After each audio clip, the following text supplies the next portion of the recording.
우리 다 같이 일어나셔서 오늘 함께 나눌 말씀 봉독하도록 하겠습니다. 오늘 함께 나눌 말씀은 고린도전서 7장 18절부터 24절까지의 말씀입니다. 고린도전서 7장 18절부터 24절까지의 말씀. 저와 여러분이 한 절씩 교독하도록 하겠습니다. 할례자로서 부르심을 받은 자가 있느냐? 무할례자가 되지 말며 무할례자로 부르심을 받은 자가 있느냐? 할례를 받지 말라. 할례 받는 것도 아무것도 아니요 할례 받지 아니하는 것도 아무것도 아니로되 오직 하나님의 계명을 지킬 따름이니라. 각 사람은 부르심을 받은 그 부르심 그대로 지내라. 내가 종으로 있을 때에 부르심을 받았느냐 염려하지 말라. 그러나 내가 자유롭게 될 수 있거든 그것을 이용하라. 주 안에서 부르심을 받은 자는 종이라도 주께 속한 자유인이요 또 그와 같이 자유인으로 있을 때에 부르심을 받은 자는 그리스도의 종이니라. 너희는 값으로 사신 것이니 사람들의 종이 되지 말라. 함께 읽습니다. 형제들아 너희는 각각 부르심을 받은 그대로 하나님과 함께 거하라. 자리에 앉겠습니다. 네, 오늘 말씀은 만남의 교회 심우하시는 나영진 목사님께서 전해주십니다. 만남의 교회는 우리와 가까운 동천동에 있는 교회인데요. 우리와 생활권이 같다 보니까 또 우리의 삶의 정황에서의 그 풍성한 말씀을 전해주실 것 같습니다. 우리 귀한 목사님 보내주신 하나님께 감사드리며 우리 목사님을 환영의 박수로 모시도록 하겠습니다.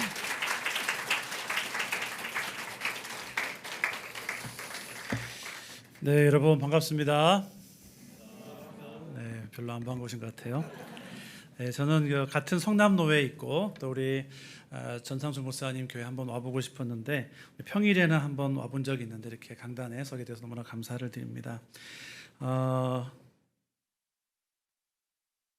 저는 오늘 그 진리 안에서 자유한 자라는 제목으로 함께 은혜를 나누고 싶습니다.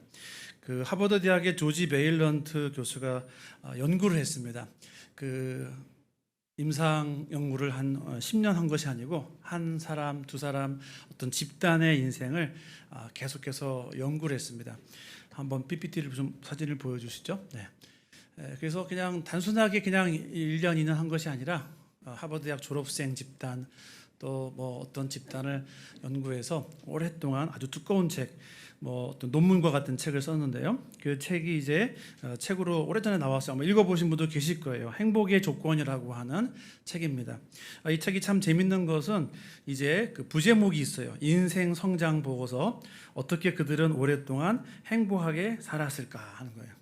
그러니까 하버드 대학을 졸업했다고 행복한 것이 아니라 여러 집단을 연구해 보니까 인생에 어려움도 오고 또 가정의 어려움도 오고 또 물질적인 어려움도 오는데 어떤 사람들은 50, 60, 70이 넘도록 똑같이 인생에 어려움이 왔는데도 그 어려움을 이겨낸 사람들이 있더라는 것이죠. 하버드 대학을 가서 어떤 사람은 좋은 직장을 가졌습니다. 그런데 한 10년 정도 지나니까 직장에 어려운 일도 생기고 또 사업에 어려움이 생기면서 정말 좌절하는 사람을 보게 됩니다. 또 어떤 사람은 이제 좋은 직장을 가지고 또 좋은 가정을 꾸렸어요. 그래서 한 20년 동안 행복하게 자녀를 낳고 잘 성장하는 걸 봤는데 그만 이제 그 마지막에 은퇴쯤에 다다라서 여러 가지 좌절과 상실로 말미암아 낙심하게 되고 또 술과 또 알코올 또 주식이나 다른 여러 가지로 망가지는 그런 사례를 보면서 이 교수님이 어떻게 마지막까지 그 많은 어려움들을 이겨내고 산 사람들의 공통점이 뭔가를 몇 가지 조건으로 찾아낸 겁니다. 그 중에 하나, 이 책의 가장 중요한 첫 번째인데요. 그건 뭐냐면은 고통에 반응하는 성숙한 방어 기제를 가진 사람이 마지막까지 승리한다는 것입니다. 여러분 신앙생활도 마찬가지입니다. 신앙생활도 여러분 신앙에 어려움이 오잖아요. 막 시험이 늘 일이 생기고 봉사하다가 또 열심히 다락방 또 아니면 전도 또 찬양팀 이렇게 교사하다가 보면은 낙심될 일이 생기거든요. 근데 그때 그 어려움을 이겨내는 사람이 있는가 하면은 낙심하여서 좌절 가운데 빠지고 또 시험 가운데 빠져서 뭐 청년들 가운데는 막 깊이 잠수를 타거나 아니면 연락도 두절하는 그런 경우를 보게 됩니다. 그래서 여러분 오늘 말씀에 보면은 이 고린도서에 이 사도 바울이 강력하게 외치는 게 하나 있어요. 그것은 뭐냐면 고통에 반응하는 성숙한 믿음을 가지라는 것입니다. 한번 따라서 할까요? 고통에 반응하는 성숙한 믿음을 가지라. 여러분 오늘 그 7장 18절과 19절인데요. 같이 한번 읽어보겠습니다. 다 같이 시작.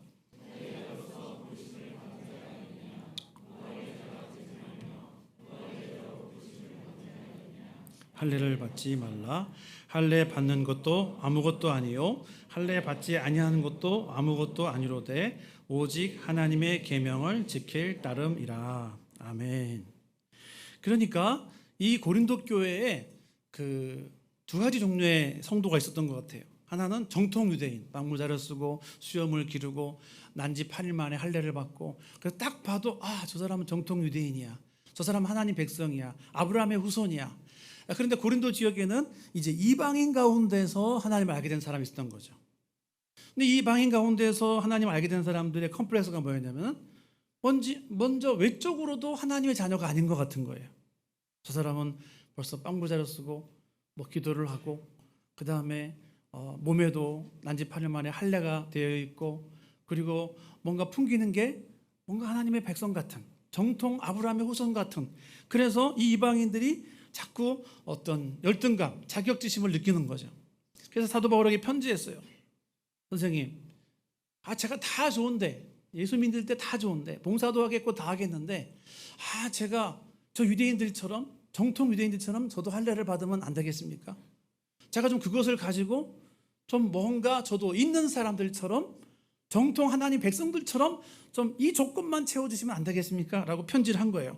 자, 그랬더니 아까 그 사도 바울이 말했죠. 할례자로 부르심을 받은 자가 있느냐? 무할례자가 될 필요가 없고, 무할례자로 부르심을 받았느냐? 굳이 할례를 받을 필요가 없다라고 하는 거예요. 그럼 이게 무슨 말일까요? 그 조건에 해당된 것을 너가 갖추어도 하나님 섬기는데 아무 문제가 없다는 겁니다. 여러분 가운데 하나님, 저는 이것만 해주시면은 전 하나님 더 잘 섬길 수 있는데, 하나님 저 이것을 꼭 들어주시고, 우리 자녀에게, 우리 사업장에 또 나의 어떤 개인적인 기도 제목이 있습니다. 다 있죠. 그것이 문제라는 것이 아니라, 여러분 그것이 없는 가운데서도 하나님은 저와 여러분들을 통해서 영광을 받으신다는 것을 믿으시기 바랍니다. 또 한 종류의 사람이 있었어요. 또 한 종류의 사람은 이제 노예 신분인 거예요. 그 노예 신분을 가진 사람은 그 당시에 전쟁 때문에 노예가 된 사람이 있고요. 또 빚 때문에, 경제적인 것 때문에 노예가 된 사람이 있고요. 또 부모님이 태어나 보니까 노예인 거예요.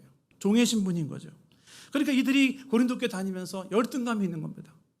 난 이 신분의 문제만 해결되면 좀 더 잘 섬길 수 있는데, 하나님 저 이것이 좀 해결되면 안 됩니까? 저는 왜 노예로 태어났고 왜 이렇게 흑수로 태어났습니까? 라고 한탄하면서 사도 바울에게 편지를 한 거죠. 선생님, 이거 좀 해결하는 방법 없습니까? 그랬더니 사도 바울이 21절에 답장을 쓴 겁니다. 우리 같이 한번 21절 읽겠습니다. 시작.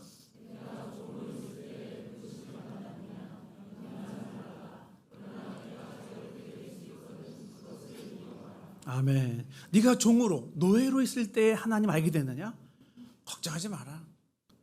네가 자유롭게 될 수 있어도 하나님 잘 섬길 수 있고, 네가 노예 상태 종으로 뭔가 너 생각에는 그 신분의 문제, 이 조건만 풀리면 더 하나님을 잘 섬길 수 있다고 생각하는데 아무 상관이 없다는 것입니다. 사랑하는 우리 죽전우리 성도 여러분, 오늘 저와 여러분들이 어떠한 상태에 있든지 지금 부족한 모습 그대로 조건 없이 저와 여러분들을 부르신 줄 믿으시기 바랍니다. 여러분, 조건을 위해서 너무 지나치게 노력하면 어떻게 될까요? 저는 개인적으로 우리 청년들, 자매들이 좀 눈도 트이고 또 이렇게 코도 이렇게 하고 하는 것을, 그래서 좀 자긍심을 갖는 걸 저는 좋아하는 편입니다. 그래서 저는 잘못된 것이 아니라고 생각해요. 그래서 좀 자존감을 높이고 하는 거 저는 굉장히 좋아합니다. 자, 그런데 그것이 너무 지나치면 어떻게 될까요? 그 조건을 만족하기 위해서 계속 그 조건을 채우기 위해서 지나치게 되면은 그것은 하나님이 그렇게 기뻐하지는 않으실 것 같아요. 저와 여러분의 여러 가지 한계가 있습니다. 경제적인 한계, 신분의 한계, 그 다음에 자녀들을 바라볼 때 여러 가지 부족한 점이 있습니다. 그런데 그 있는 모습 그대로를 우리 부모님들이 바라주지 못할 때 어떤 문제가 생길까요? 그래서 아까 행복의 조건의 책에 보면은 어떤 가정이 너무 우울할 수밖에 없는 자녀인데 그 부모님이 너무나 건강한 시각으로 그 아이를 바라보니까 아이가 그냥 침체에 빠지지 않고 건강하게 성장하는 거예요. 여러분, 저는 우리 전상철 목사님처럼 참 공부를 잘하지 못했어요. 웃어야 될 시간인데. 저는 제가 전상철 목사님 저보다 2살 더 위입니다. 선배님이신데 저는 2살 아래니까 제가 55인가요 올해? 그런데 제가 고등학교 때는 연합고사라는 걸 봤어요. 그래서 저는 영도부중학교를 다녔는데 영도부중학교 1학년 1반에서 한 13반, 3학년 또 한 13반까지 이렇게 있을 때 보통 200점, 연합고사 200점, 저희 또래는 다 하실 거예요. 그러면 이제 그냥 뺑뺑이로 동네 그냥 학교, 고등학교 가는 거예요. 근데 간혹 이제 너무나 공부에 집중하지 않은 학생들 중에 이제 반에서 한 70명 중에 제가 한 68번이었으니까요. 한 2명 정도가 아쉽게도 그 연합고사 145점을 못 넘어서 이제 야간이나 아니면 저 떨어진 아이들이 가는 학교를 가야 돼요. 여러분, 제가 고등학교를 붙었을까요? 떨어졌을까요? 아쉽게도 떨어졌어요. 굉장히 공부에 관심도 없었고 너무나 그때는 방황을 많이 해가지고 저도 영도보 중학교에서 2등치에 그때 키가 제 키랑 똑같은데 그때도 좀 논다고 놀았는데 그 떨어진 아이들이 다 모인 학교가 있어요. 경기도 안양 박달동에 가면은 이제 그 시흥과 그 중간쯤에 어떤 그 자동차 공업사를 하시다가 그 후학 양성의 꿈이 있으셔가지고 학교를 공고를 세우신 그분이 계신데 거기에 제가 다 갔어요. 갔더니 저는 어린 양에 불과해요. 경기도와 서울에서 다 고등학교를 떨어진 아이들이 와서 거길 다니는 거예요. 17살도 있고 18, 19, 고1인데 20살도 있어요. 그래서 제가 이 학교를 도저히 다닐 수는 없겠다.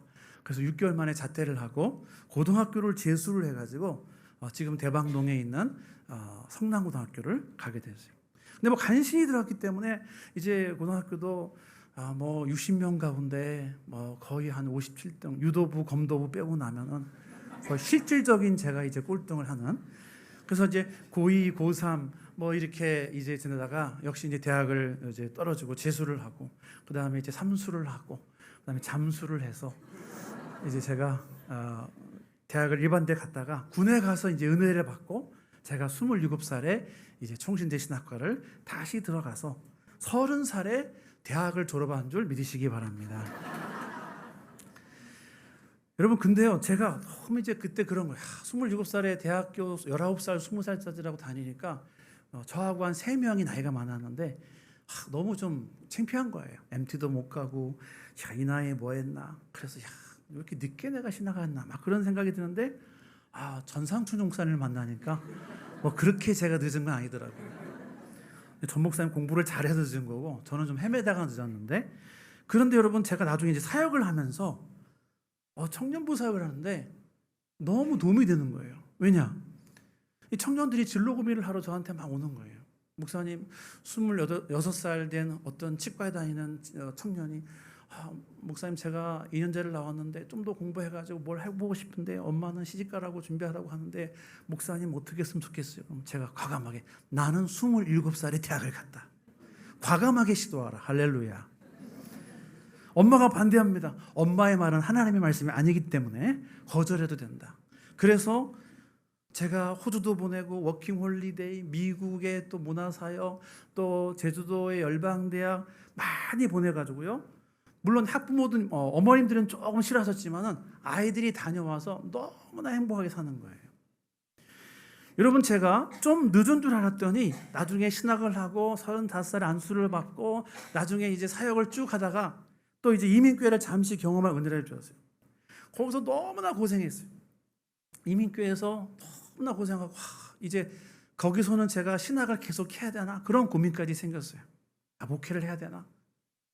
그런데 하나님의 은혜로 이제 42살에 다시 국내로 들어오면서 놀라운 것은 사역에 엄청난 열정이 생기는 거예요. 거기서 사역을 쉬어봤기 때문에 그냥 교회 주일 출석하는 것과 내가 사역할 곳이 있다는 것만 가지고도 너무나 감사한 거예요. 무엇이 주어져서 감사한 것이 아니라 그것이 있는데 내 눈에 안 보였던 거예요. 나는 무엇이 되면 행복한 목회를 하고 행복하게 될 줄 알았는데 그것이 아니라 이미 내 앞에 다 펼쳐지고 내가 하나님으로부터 이미 받은 건데도 보여지지 않으니까 어떤 조건을 찾아서 계속 갈구했던 거죠. 사랑하는 우리 죽전우리의 성도 여러분, 오늘 저와 여러분들은 부족한 모습 그대로 조건 없이 하나님이 저와 여러분들을 받은 줄 믿으시기 바랍니다.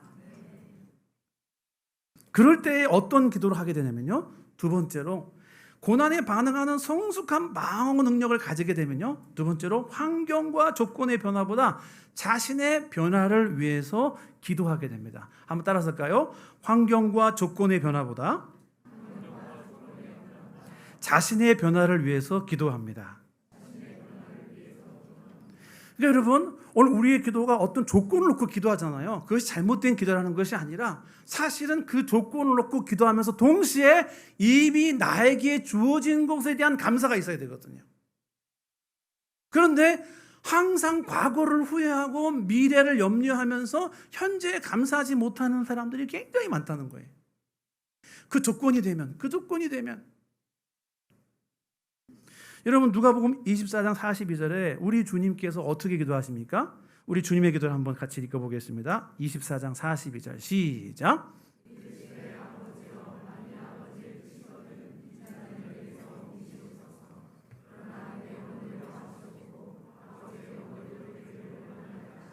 아멘.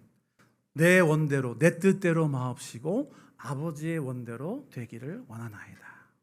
여러분, 이 기도는 굉장히 힘든 기도입니다.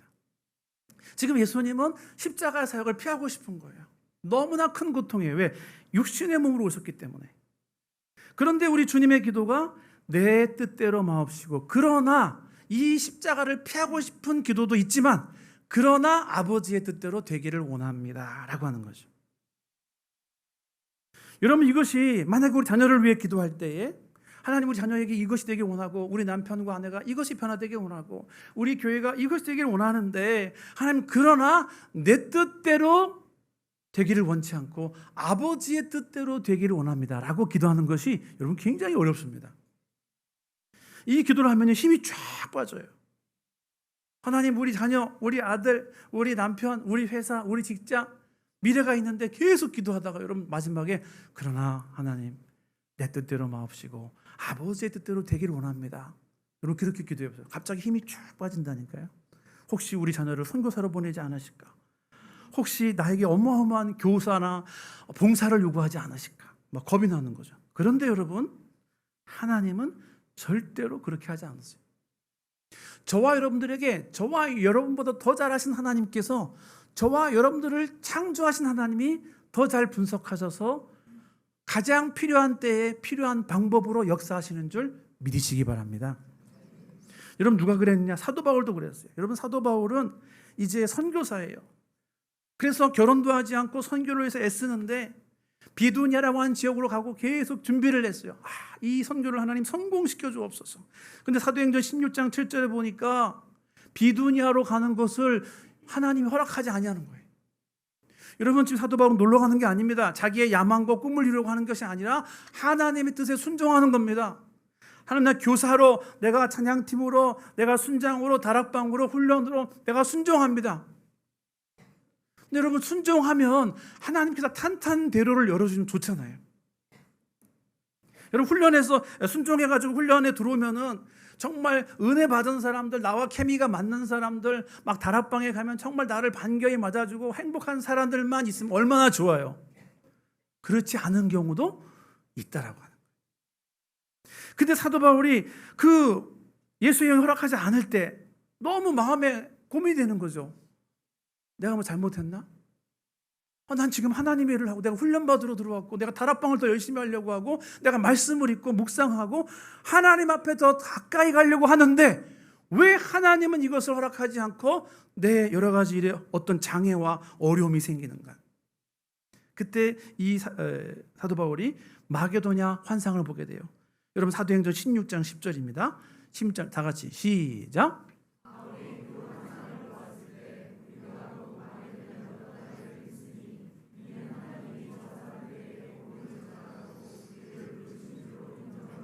아멘. 환상을 보았을 때 자기가 전혀 생각하지 마게도냐의 환상을 보는 거예요. 나는 지금 비도니아의 계획이 있고 철저하게 언어를 준비하고 물질을 준비하고 하나님께 순종하기 위해서 A라는 플랜으로 나는 가길 원했는데 하나님께서는 B라고 하는 마게도냐, 기도도 하지 않았고 원치도 않고. 근데 마게도냐를 보여줄 때 사도 바울이 어떻게 합니까? 아닙니다. 난 A입니다. 하나님. 난 A를 준비했습니다. 아니다. B에 더 급한 계획이 있다. 그때 사도 바울이 어떻게 합니까? 우리를 부르신 줄로 인정하미로라. 할렐루야. 여러분 이게 무슨 말이죠? 많은 사람들이 자기의 계획이 하나님의 뜻인 줄 알고 선교나 전도나 모든 교회 일을 할 때가 있어요. 그래서 내 뜻이 이루어지지 않으면 안 돼요. 수련회도 성경학교도 다락방도 A라고 하는 것으로만 가야 돼요. 그럼 그렇지 않습니다. 하나님은 전혀 다른 우중, 폭우, 그 다음에 비 맞음, 사도 바울은 매 맞음, 여러 가지 B라고 하는 플랜으로 전혀 엉뚱한 방향으로 나를 이끌 때 이 사도 바울은 수많은 그 경험을 통해서 그 안에 고통에 반응하는 성숙한 믿음이 있었기 때문에 하나님 앞에 인정합니다. 하나님 이건 또 뭐죠? 기대합니다. 그리고 마게도냐 가보니까 더욱더 준비된 하나님의 사람들이, 급한 사람들이 있었다고 하는 거예요. 여러분, 오늘 우리 죽전우리 성도님들은 지금 요즘에 무엇을 놓고 간절히 기도하고 계세요? 저는 이제 누님이 둘이 있는데요. 홀로 되신 어머님을 이제 둘째 누님이 저보다 2살 많은데 그저 직장 생활 열심히 하면서 20년 동안을 모신. 그래서 우리 큰 누님과 저는 너무나 편했죠. 왜 누님이 자기 직장으로 모든 비용을 다 대고. 저희 누님은 이화여대를 나오고 서강대에서 MBA를 하고 강남역에 아주 큰 외국인 회사의 그 사장 비서를 해서 외모도 참 그런데 이제 결혼이 안 되는 거예요. 너무나 좋은 스펙도 있고 외모도 사장 비서고 그런데 30이 넘고 40이 넘고 50이 넘고 왜 결혼이 잘 안 돼요? 맨 처음에 눈이 높았던 것 같아요. 제가 볼 때는 눈이 높았어요. 자기 눈이 안 높다고 그러는데 제가 볼 때는 굉장히 높았어요. 30이 넘고 40이 넘으니까 이제 그 다음부터는 내가 이 사람을 만나려고 지금까지 기다렸나 그런 생각이 드는 것 같아요. 그래서 저는 가는 교회마다 심지어 이민교회 가서도 우리 누님을 소개시켰어요. 가는 곳마다 성도 가운데 좋은 사람이 없는지 40대가 되었을 때는 40대 후반을 찾고 50대가 되었을 때는 50대 후반을 찾고. 그래서 여러분 놀랍게도 작년에 결혼한 줄 믿으시기 바랍니다. 돌싱도 아니고 그분도 혼자 어머님을 모시고 공무원으로 혼자서 총각으로 25년 동안 어머니를 모신 분과 또 우리 이 누님도 혼자 처녀로서 25년 동안 어머니를 모시고 주말에는 3.1클럽 굿뉴스 가지고 놀이터에 가서 전도하고 주일학교 부장하면서 비가 오는 눈이나 열심히 전도했던 그 누님을 제가 30대, 40대, 50대까지 볼 때 우리 하나님은 도대체 어디서 뭘 하고 계시는가? 근데 여러분 작년에 똑같이 홀로 된 어머님을 모시는 어떤 공무원을 은퇴하신 분과 가정을 이룬 줄 믿으시기 바랍니다. 아멘 하신 분에게는 그러한 비슷한 역사가 나타날 줄 믿습니다. 믿음대로 될지어다. 여러분 그래서 저는 하나님의 놀라운 계획은 우리가 알 수가 없어요. 제가 볼 때 그래요. 하나님의 계획은 우리가 측량할 수가 없고요. 그분이 지금은 실패 같고 그 아들이 지금 괴롭고 그 딸이 지금 어려움에 있을지라도 우리가 볼 때 어머니 아버지가 볼 때 어렵고 힘들고 괴로운 것이지 하나님은 지금 가나안 땅으로 가는 그 광야길을 인도하고 계신 줄 믿으시기 바랍니다. 저는 이민교회에서 내가 막 사역지가 없어서 나 이제 목회를 해야 되나 말아야 되나 막 그렇게 했을 때 너무나 막 후회가 되고 왜 무식하게 미국으로 와가지고 내가 이렇게 고생을 하는가 했지만은 나중에 목회를 할 때 이민자들을 이해하게 됐고 유학생들을 위해 기도하게 되고 그들에게 뭐가 필요한지를 깨닫는 목회자가 되었어요. 여러분이 지금 볼 때는 굉장히 실패한 것 같고 낙심하고 위기인 것 같지만은 하나님은 여전히 여러분과 동행하고 있다는 걸 믿으시기 바랍니다. 바로 그것이 어떤 조건의 변화를 위해서 계속 불만족한 기도를 하는 것이 아니라 나중에는 사도 바울처럼 주님처럼 주여 내가 이미 주어진 것을 보게 하여 주옵소서 라고 기도한다는 거죠. 자, 그렇게 되면 어떻게 됩니까? 고난에 어떠한 고난에도 성숙하게 반응하고 그 다음에 환경과 조건의 변화만을 놓고 기도하다가 자신의 변화를 놓고 기도하는 사람은 마지막 세 번째로 진리 안에서 자유하게 됩니다. 한번 따라서 할까요? 복음은 진리 안에서 자유케 합니다. 여러분 7장 23절과 24절 오늘의 결론인데요. 같이 한번 크게 읽고 하면 하겠습니다. 다 같이 시작. 너희는 값으로 사신 것이니 사람들의 종이 되지 말라. 형제들아 너희는 각각 부르심을 받은 그대로 하나님과 함께 거하라. 아멘. 무슨 말이죠? 사람들 너무 의식하지 말라는 거예요. 야, 너가 노예로 태어나느냐? 너가 흙수저냐? 괜찮단 말이에요. 너무 사람들을 의식하고 환경의 노예가 되지 말고 그냥 부르심을 받은 그대로 부족한 그대로 과거를 후회하지 말고 미래를 걱정하지 말고 오늘 주어진 그 자리에서 최선을 다할 때 나는 너를 반드시 인도할 것이다. 할렐루야. 이 믿음이 사도 바울 안에 충만한 거죠. 여러분 복음이 안에 충만하고 하나님 앞에 진리로 가득 차게 되면요 자유하게 됩니다. 그래서 약간의 실패의 길로 약간의 헤매기의 길로 가는 그 자녀를 바라볼 때에 정죄하지 않고 바꾸려 하지 않고 하나님께 올려드립니다. 저는요 제가 이제 대학교를 재수 삼수할 때 저희 어머님이 너무 한심한 거죠. 삼수를 하는 애가 무협지나 보고 있고 그 다음에 학원도 안 가고 막 그러니까 우리 어머님은 막 저를 나가 죽어라 막 이렇게 하지 않으셨어요. 마루에서 제가 학원을 안 간 저에게 제가 들리도록 태산을 넘어 험곡에 가도 빛 가운데로 걸어가면 저는 그래서 그 찬송을 계속해서 들으면서 외워버렸어요. 우리 어머니 때문에. 그러니까 무협지를 보니까 태산이 나오고 또 어머니의 성경책에도 태산이 같은 태산이에요. 여러분 놀라운 것은 우리 어머님이 닥달하지 않고 있는 그대로 놓고 주님께 기도를 올려드렸더니 고등학교를 떨어지고 대학을 재수 삼수 27살에 간 제가 오늘 여러분 앞에 선 줄 믿으시기 바랍니다. 여러분 하나님의 시간과 저와 여러분의 시간은 다릅니다. 우리 남편이 늦은 것 같아요. 신앙생활에. 아니 하나님의 시간은 늦지 않은 거예요. 오늘 간증하신 분처럼 하나님은 또 계획하고 저분이 또 쓰러지고 앞으로 어떤 일을 할지라도 우리 자녀가 지금은 실패한 것처럼 보이지만 하나님은 계속해서 그 자녀의 손을 붙잡고 있는 줄 믿으시기 바랍니다. 너희는 값으로 사신 것이니 사람들의 종이 되지 말라. 형제들아 너희는 각각 부르심을 받은 그 자리에서 하나님과 함께 거하라. 여러분 이렇게 자유한 자가 되면요 아까 인생을 재해석할 수 있는 능력이 생겨요. 우리 자녀의 모습을 재해석합니다. 우리 남편의 모습을 재해석하고 우리 부서와 내가 일하고 있는 직장의 모습을 재해석하고 왜 저런 인간을 나를 만나게 했는지를 하나님의 시각으로 재해석하니까요 큰 선교적 사명이 있는 거예요. 우리가 생각해 볼 때는 요셉은 실패한 인생입니다. 요셉은 억울한 인생입니다. 욥은 이유 없이 고난을 받았습니다. 그러나 하나님의 시각으로 인생을 재해석하게 되니까 그 고난 중에 하나님의 놀라운 계획이 있는 거죠. 여러분 진리 안에서 자유하게 되면요 창조성이 생깁니다. 관계에도 창조성이 생기고 누구의 노예가 되지 않아요. 친구가 만나도 좋고 친구를 안 만나도 좋고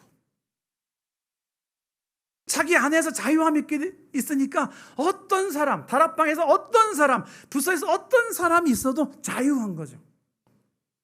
각자의 위치에서 그 부르신 그 자리에서 하나님의 일에 최선을 다할 때 하나님께서는 그 사람을 들어 쓰십니다. 그래서 어떠한 고통에도 건강하게 반응할 수 있는 믿음으로 성숙시켜 주시는 줄 믿으시기 바랍니다.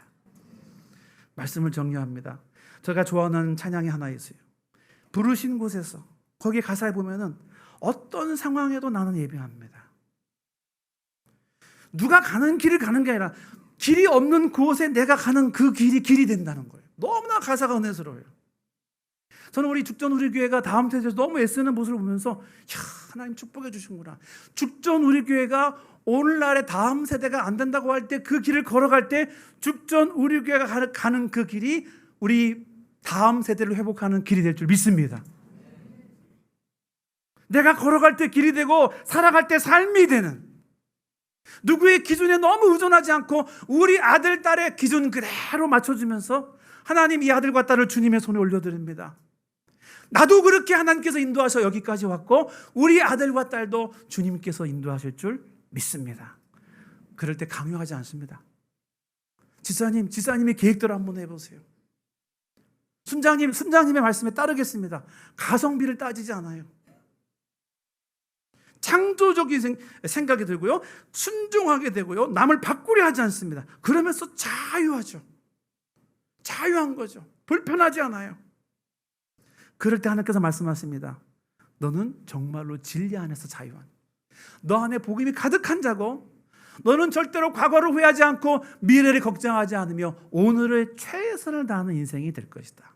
저는 우리 죽전 우리의 모든 성도님들이 그러한 진리 안에서 자유함을 누릴 수 있기를 주님의 이름으로 축복합니다.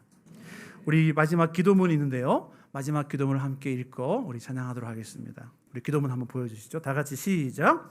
주여, 고통과 고난의 시간을 지날 때 바울처럼, 예수님처럼 고난에 반응하는 성숙한 방어 능력을 가진 자가 되게 하옵소서. 아멘. 주여, 환경과 조건의 변화보다 나 자신의 변화를 위해 기도하는 성도 되게 하옵소서. 아멘. 주여, 하나님의 부르심에 민감한 자 되게 하시고 진리 안에서 자유한 자 되게 하옵소서. 아멘. 기도하겠습니다. 하나님 아버지, 나에게 항상 조건이 있습니다. 그 조건만 되면 감사할 텐데, 그 조건만 되면 봉사할 텐데, 그 조건만 되면 우리 아들과 딸이 어느 순간 하나님 앞에 나올 텐데, 하나님 지금 부족한 모습 그대로를 주님 앞에 올려드리게 하여 주옵소서. 우리 죽전우리교회 모든 성도들이 지금 부족한 모습 그대로, 응답이 안 된 죄 그대로, 비가 오는 상황에서 그대로 하나님 앞에 나온 오늘 이 예배에 참석한 모든 성도들이 진리 안에서 자유하고 어떠한 고난에도 성숙하게 반응하고, 그리고 환경과 조건의 변화보다 우리 자신의 시각의 변화를 놓고 기도할 수 있는 믿음의 종들이 되게 하여 주옵소서. 예수님의 이름으로 기도하옵나이다. 아멘.